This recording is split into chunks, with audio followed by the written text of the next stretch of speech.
Weeks turned into months, and the rain that once symbolized pain now fell softly outside Amara's new home.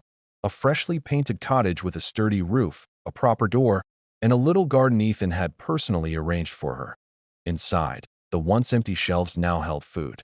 The scent of warm bread once again filled the air, not because it had to be baked for survival, but because it was a part of who they were. Miriam, Amara's mother, sat by the window, her cheeks full again, her cough gone. Her laughter, a sound Amara hadn't heard in months, filled the room like music. Ethan visited often, no longer the distant billionaire everyone feared to approach. To Amara, he wasn't Sir anymore. He was Mr. Ethan, a mentor, a friend, and the reason her family had a second chance. One bright morning, Ethan arrived holding a small backpack. "Amara," he said warmly, "it's time." "Time for what?" she asked, her eyes wide. He knelt beside her and opened the bag. Inside was a set of brand new school supplies, books, pencils, a clean uniform, and a shiny pair of black shoes. Her hands flew to her mouth. "For me?" He nodded. "For you. You're going to school, Amara. It's where you belong." She blinked rapidly, her voice trembling. "But what about Mama? Who will take care of her?" Ethan smiled. "Your Mama's already taken care of. I've arranged for a nurse to visit every day.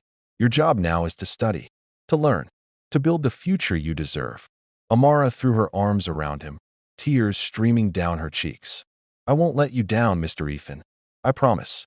"I know you won't," he said softly, hugging her back. The next morning, as she stood in her crisp uniform, holding her little backpack, Amara looked at herself in the mirror and hardly recognized the girl staring back.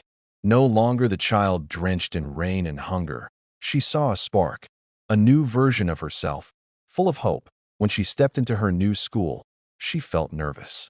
The classroom was bigger than her entire house, filled with children laughing and whispering. She quietly took a seat at the back, unsure if she belonged there.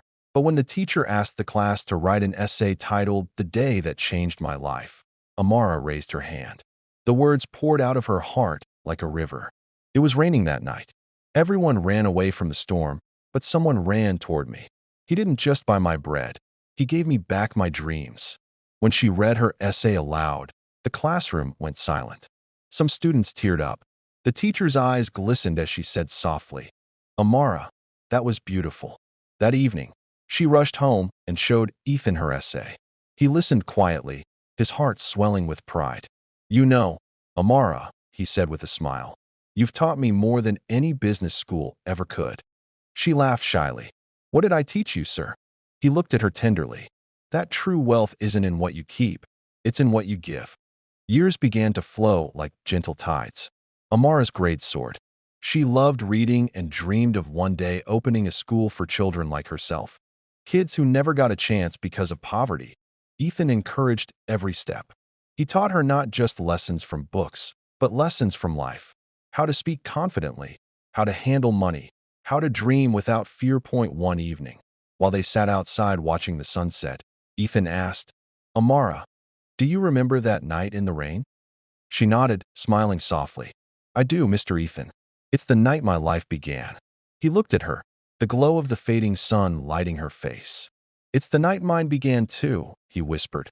Years later, Amara walked across a graduation stage in her bright blue gown, with Ethan sitting in the front row, tears of pride filling his eyes. The little girl who once sold bread in the rain was now valedictorian, top of her class.